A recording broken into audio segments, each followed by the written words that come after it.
Welcome to I Birth Legends podcast, and I am your host, Stacia Mack, and today we have the legendary Nikki. Nikki is the mother to none other than Flynn. Now, you may know him from How to Get Away with Murder and many others, and he is an Emmy Award winner. Take it away, Nikki.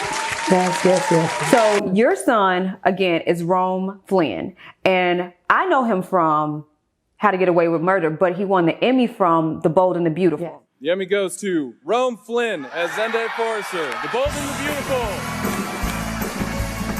Which is amazing. And it was for the youngest actor for the most outstanding. Yes. Come on. Yes. Outstanding. Yes, ma'am. Youngest actor. And you know, you guys have Midwest roots. Mm-hmm. That is amazing because, you know, I'm from Chicago. Yes, so that's near and dear to me. And just to see a representation of what you can be if you live fearlessly and without limits, that's amazing in itself. And I know that that's a testament to how he was raised. So when I saw his Instagram page, it was funny because I found him from TikTok. Can you stand the rain? Oh. When I saw your son and I was like, oh, he won an Emmy, so on. I said, I have to find his mother. I find you. This woman is amazing. She's beautiful. She's overcome so much. And her restaurant, she has a restaurant that she owns, operates, just happens to start this restaurant, and it has to be number one inside of the state. Yes. So let's get into it. As I said before, your son, he's actor, but he's also a musician. He got a shout out from Rihanna. Yes. That doesn't happen. Yes. I was excited. I was like, "Ooh, screenshot that and send it to me." He definitely did. And he does modeling too. Mm-hmm. When he was coming up, what did you think that he would be? I knew he would be famous. He told me it. He was 10 years old, and he's like, "Mom, when I get famous, I'm gonna buy you a house." Oh. I was like, "Yeah, okay, I'm gonna hold you to that." Mm-hmm. And he was like, you know, he was off to himself. I have 8 children at the time he was growing up. Him and his brothers are like best friends. And I remember when Rome was around that age, he and I would be at the grocery stores and he would dress up. I never stopped him. I encouraged him, do your thing or whatever.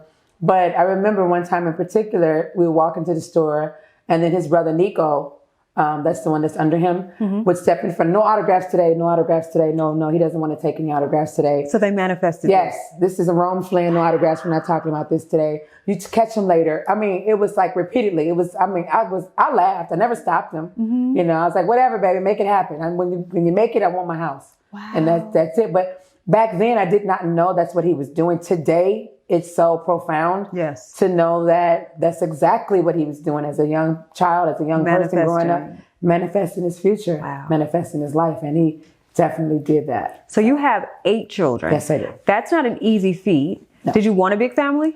Yes, no. We have a really strong relationship. We grew up together.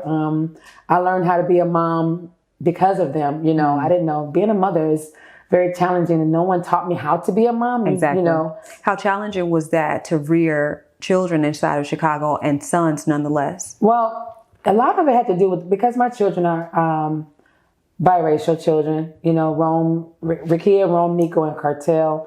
Back then, when I lived in Chicago, it was a little challenging because, you know, it wasn't, I would say, the norm. Absolutely. Back then.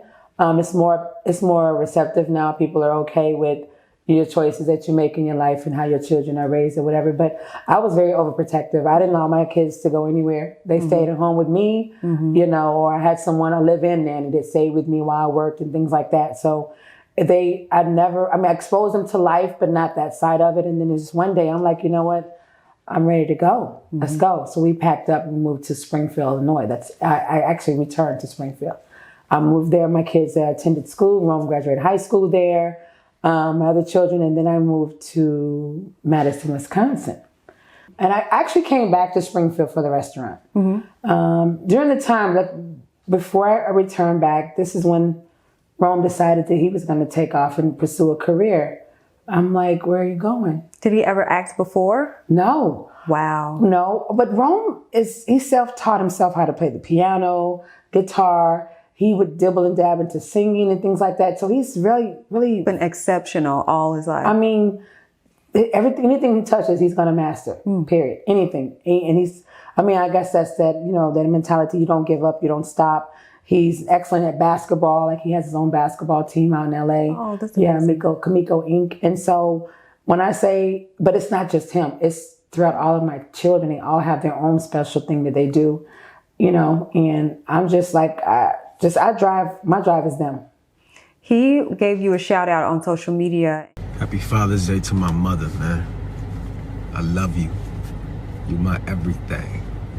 He literally said how you guys were homeless at one point. That's true. And how you, quote unquote, got it out of the mud. And I can't help but to think that you are a shining example of perseverance for him. If you'd like to, and all of your children, could you tell us the story of how you turned tragedy to triumph from the homeless situation? So, I was in an abusive relationship at one point, and it was, it's kind of hard to get out of it because you feel like, you want potential in that person to get better, and you're going to stay so that, your children can have their father and everything could be the way it's supposed to be in life. And it just did not work that way. And this one day I'm like, let's go. It wasn't to a point where I was afraid to leave. I just didn't know how to leave. And so I remember going into shelters. I was in a shelter, Salvation Army on the north side of Chicago. And they kind of, helped me to get my me back. To focus on me and make sure that I'm healthy and mentally stable enough to do what I need to do to go forward in life. I just commend you for that, because in going through all of that, it made you that much stronger, and it made you a testimony to your children of what strength is and what you can do if you believe in self. That's absolutely correct. I can remember a time when I was sleeping on someone's floor with my kids, waiting on my place to come that didn't come through. And we're traveling on buses and things. I remember when Rome was, oh my God, he had to be like 4 years old. And I went to the grocery store with my kids. I remember we were living in Chicago off of 111th. And I had to go to the grocery store. And I'm like, okay, we all bundled up. So at this time I had 3 babies, Rikia, Rome, and Nico. And Rikia might was 6 and Rome might have been 4. And Nico maybe 2, 3, whatever, 3, somewhere up in there. Anyway, we went to the grocery store. You're only supposed to get us a couple things. That didn't happen. So we were coming out with a cart full of stuff, and I'm like, what the hell? What am I gonna do with this stuff? I'm gonna get this stuff home. So it was snowing outside, and at that time, my little people knew everyone grab a bag. You know what I mean? You have two, I have these. And I remember thinking about the crying in my head, like, why would you torture yourself like this with these babies?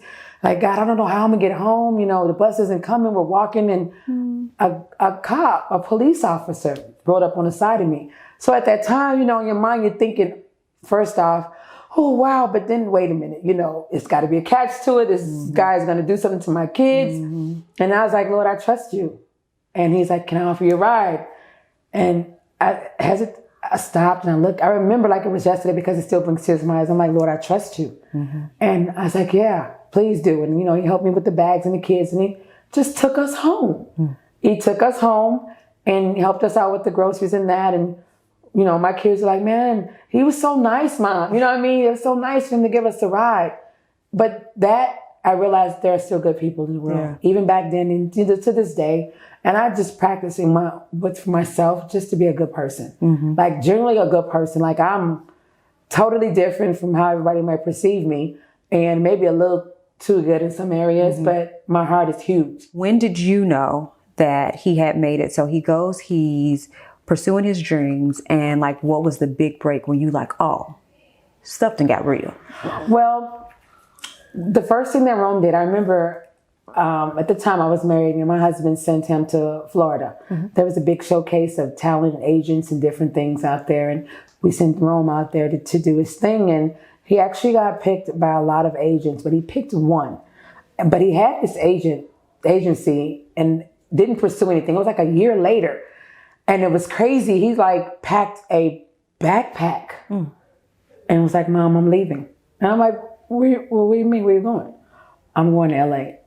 I'm like, where are you going to live? What you going to do? I mean, how are you going to live? What's the plan? Right, what are you doing? He's like, if I don't go now, I will never go.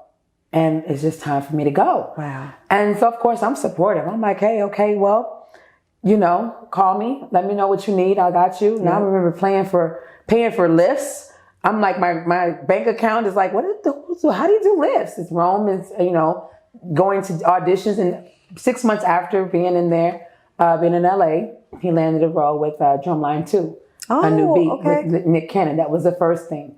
He was hesitant to do it. But, I said, whatever decision you make sure it's the best one for you. Mm-hmm. Make sure it's what you can never look back and regret anything. And he did it, and he did well. I mean, he did. I was just like, that's my baby. Look, that's my baby, and then it just went on from there. And just to be able to, when I really know, because to me it's wrong. I call him Doula Bug. He's probably gonna get mad, but Doula Bug is his nickname.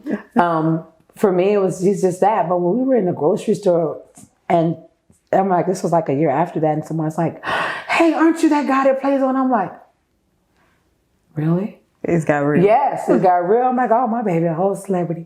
Oh, my goodness. You graced the red carpet with him. I did. Oh, you my. You looked amazing. Thank you. You did. Mm-hmm. And you met some heavy hitters that night. Yes. Let's talk about it. Oh, girl. You took a picture with Beyonce. Yes, ma'am, my best friend. So that just happened. It's just Saturday. And it just... You're in the gown. Chilling with Beyonce. Talk about it. That was how was that? Let me explain to you. I have got to tell you that was a life-changing experience for me. For sure. My son has done so many things. He, when he actually won the Daytime Emmy Award, he took his brothers. Both of his brothers. So you guys are really family oriented. Absolutely. Rooted. I love it. There's no other way. You are your brother's keeper. I love it. He took his brothers to the Daytime Emmy Award. He took them to the NAACP Award. Like, he really have them to show them. Like, he's like, Mom, I got them. Like, this is my vision. This is it. So if I don't show, nobody else will. So that was their thing. Mm-hmm. But when this came up, I said, sir. No ifs, ands, buts about. Sir, I'm going to need you. You got to invite where? Tyler? Okay, so you already know what we're doing. My turn. Put me in. I got this. He was like, Mom, I got you. We're going to do this. And so he talked to Tyler Perry. He's like, hey, I want to bring my mom. Is this an event I should be? He's like, absolutely. Your mom would absolutely love it. Mm-hmm. It is something that she definitely needs to attend. And so when I tell you, it was just, I'm just speechless. The level of respect in that place for that one man to bring everybody from different walks of life into one location. Yes. Everyone was the same. Everyone was equal. That much excellence, that much power, that much influence, that much, like when you stand in that. Yes. You have to be forever changed because if I'm that close to that, then I'm that close to that. I'm that close to that. And I was that close to that. And to this day, I'm that. Walking the carpet with my son, it was just, man, I can't even, anyone that was everyone was there. I met Beyonce, I met Oprah Winfrey. Like, I was on a mission. My mission was to make sure they know who my son is. From the Midwest, you said, I met Oprah. There go Oprah. Oprah? I know that was a big one. What? Yeah. He was like, wait a minute. When we met Beyonce, I actually introduced him to her. Like, Beyonce, this is my son, Romeflynn. He's an actor. He played on this, that, and the other. She was like, oh, that's his son? I'm like, Beyonce knows wrong. What? Yes. She's like, yes, I remember. Mm-hmm. And I'm like, oh. He's like, he gave her a hug and he's like, we can leave now. Like, I'm done. I don't have to see nobody else. Like, I'm actually dead. Pick me up, Mom. Pick me up. But it was amazing. What was your proudest moment where you're like, I know that every one of them you're proud of, but what was the proudest? I think for me, honestly, I flew out to LA and I went to the set of The Bold and Beautiful. Mm-hmm. And I spent time with Rome there, and to see him interact and jump into character. I mean, he was hands-on. When I tell you, he was, no, that doesn't sound right. Let's change that. Scratch that word, add this word. He was basically creating his own lines. Like, they went to Rome like, is this okay with you, Rome? Should we do it this way? He was very involved. And people need to know how difficult it is to be on the set of that type of show, because where you can cut this, that, and the other, they have to run their scenes and complete it in one day. Yes. They're not where, okay, well, this scene we can take a week, they have to memorize those lines in a short time. Yes. And then they have to run that in one full day in one setting. Yes. So for him not to be trained and just to jump into it was like it was second nature. I idolize what you do. Look, you inspired me. Mm-hmm. You know what I mean? And so that's when it was real to me. Like, that's when it all made sense. My name is Nickey Alexander. My son's name is Rome Flynn. And I birth legends. Thank you for joining us, and till next time.